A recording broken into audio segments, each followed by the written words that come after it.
Beautiful morning. Thank you so much for joining us this beautiful day. My name is Tomisio Joan. It's a Friday morning on the Bumper Breakfast. We are glad to be with you this morning, and I must tell you that we have a lot of expectations. Have you been enjoying the protest? Are you one of those people that has been shut down, had to trek like me to be able to find a way to work or to go around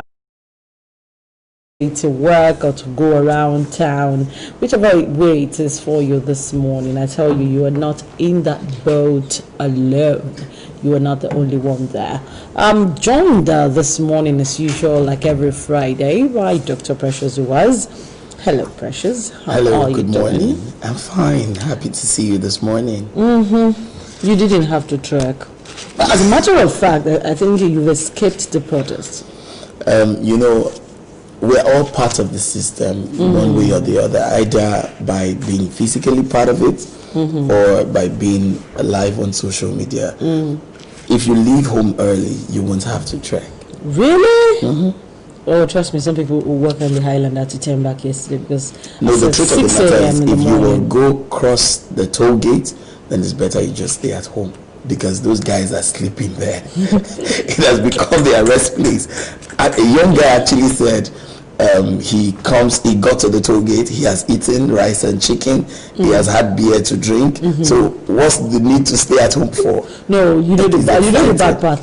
The ones yesterday, they had rice and chicken, they had jollof rice and chicken, they had ewa goyam bread. Imagine, they had fruits, they had apples. Free.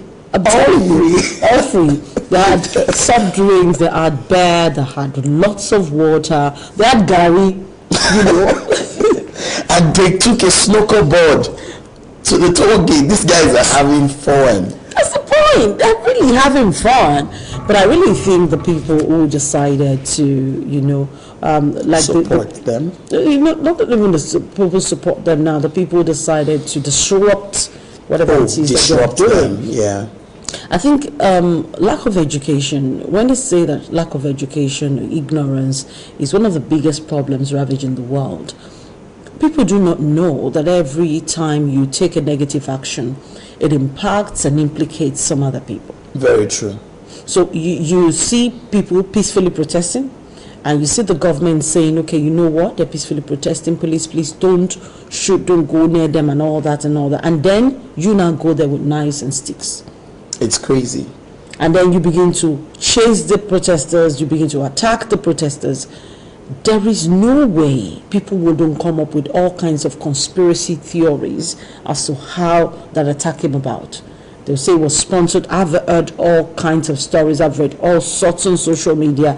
A lot of people came up with all kinds of conclusions. It was sponsored by some political stalwarts. I was sponsored by some transport personnel. Some people said it was sponsored by some governors. They just kept saying all sorts of things. And I think who gave room to it? The foolishness inside of the people who took the stick and the knives and went to attack others. Yeah, and while I was driving here this morning, I just took my phone and dropped a voice note for my PA, and I said, I can't really understand why some policemen are gullible. You see people having peaceful protest, and then you take your gun and start shooting. And one of the demands of these people embarking on the protest is that your salary should be increased. Who is the fool? You're the fool. Because you're killing the people that are protesting for you to have a better life as a policeman. Very true. It's preposterous. Very true. And people just do it. That's why I talk about education. I like the fact that some of the reforms that I'm talking about now and has to do with retraining and learning, reforming, but I think that as much as possible, education is key. Very important. If you're going to employ anybody into even if they are not graduates or they're not schooled, properly, you need to send them back to school. Very true. That recounts my experience. I was driving a while ago, and I saw an officer that arrested a boy, and he said he wants to book the boy for possession of 3 iPhones, that it's illegal. So while he was trying to book the boy. I said, okay, let me see. I was now trying to stand up for the boy. I said, let me see what you have booked against him, because when you book him, you tell him the next punishment, you let him go. When I checked what this police officer had written, your iPhone is iPhone. He had written IEYE phone. Are you getting what I'm saying? So it's that bad.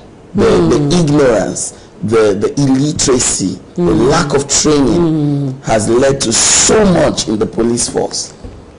Retraining, relearn. For every human being that wants to actually grow, there's a process called training. There is the process of learning, unlearning, relearning, you know, and even extra learning. Let me add that one, because even when you have learned and you feel that you are good, there are things that I think everything that they've learned over the last couple of years that they've been in existence, they need to unlearn.